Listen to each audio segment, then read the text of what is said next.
So apparently Camtasia is going to be a bit of a troll, and hopefully I'll be able to actually get things to be in sync this time.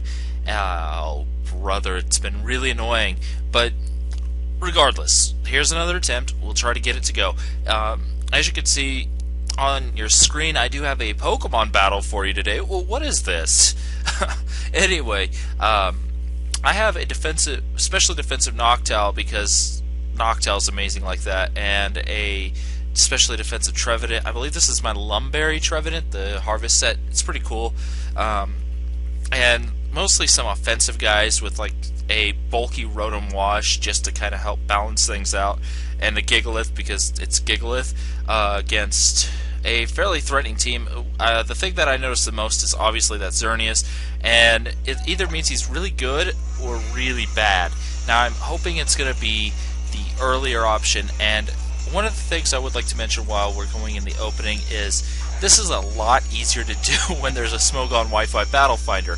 Now, since this hasn't been really an option, kind of doing with what I got, and well, we'll roll with what we have. So that's all you can really do. Anyway, I know he's probably, because he led with the Xerneas, is probably going to go ahead and just Geomancy first turn, and he's either got the Power Herb or he doesn't. Either way, I can live on Starty and at least get the rocks up if he's got the Power Herb and an attack off. If he's just got the Geomancy, it means I'm going to get the rocks up and 2 Stone Edges off. Now, it turns out that he does, in fact, not carry the Power Herb, so I'm able to go for the Stone Edge and miss. So, I missed the Stone Edge. That happens. That's understandable. Okay. Anyway, I take the hit, live on Sturdy, do some, and then I go for my Stone Edge, and I do a huge amount. Get a crit. Kind of makes up for the miss earlier, but still, that is a Gigalith taking down a Xerneas almost. Now, I could have exploded, but Stone Edge honestly probably did more damage anyway. Now I'm going to go into Noctowl because, quite frankly, at +2, not much of my team really wants to take any attacks from this. Turns he's carrying T-Bolt, which means that's a problem. But Noctowl, being the boss that it is, takes the Thunderbolt and is able to whirlwind Xerneas out. Now, how many times are you going to say Noctowl takes on an Uber and wins? Now, that's pretty cool. Now, here comes in Drapion, and Drapion's a bit of an annoying Pokemon to deal with.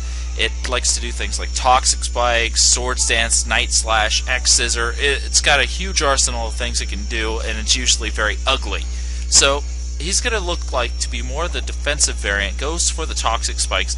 Now here's my plan. I'm going to go for the Hypnosis, hit it, because apparently Noctowl is just amazing at hitting Hypnosis.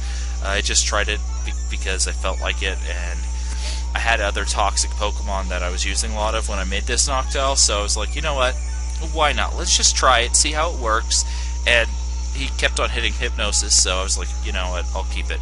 Anyway, get the Hypnosis off first try, which is great. In comes... He did get the Toxic Spike 1 layer up, which is annoying. But because I did go second, it does mean that he has at least 1 guarantee to turn asleep. Now, I can't... Well, I guess I could. I could go for the Swords Dance here, but I don't really feel that that's necessary. And I can just go for an Expert Belt Earthquake. And that's exactly what I'm going to do. And if that was a defensive Drapion, it probably could have taken it, potentially woke up and got another layer of spikes up, maybe done something nasty, got some rough skin damage, and then died the next turn, but it wasn't. In comes Charizard. I have the rocks up, so I know it's going to take a huge beating from those. And even if he Megas, I will still be faster because his speed is the base 100, and I'm base 102. And he Megas into Charizard X, which is actually even better, because Charizard Y would have been neutral to the Dragon Claw. Not that it would have lived it anyway, but Charizard X, now super effective, gets both the stab, super effective hit, but the Expert Belt boost too. And so down goes Charizard X. Kind of a misplay on his part, and I'm guessing it was because more along the lines of not the top player in the world. And at this point, I kind of figure out when he brings Xerneas in that he doesn't really know speed tiers, and Garchomp's going to do some work, so that's going to be kind of nice. But regardless, I'm usually looking for battles, so if you send me like a PM or just mention in the channel below that you would like a battle, I would be more than happy to accept those. If you would like me to try to get a battle with a certain YouTuber, please go ahead and send me that request. I'd be more than happy to try to do so. I've tried to get battles with a couple different players on YouTube, but schedules haven't worked out, or just in general hasn't worked out well. And plus I keep on seemingly missing some of the bigger streams, which is really quite annoying. But anyway, back to the match.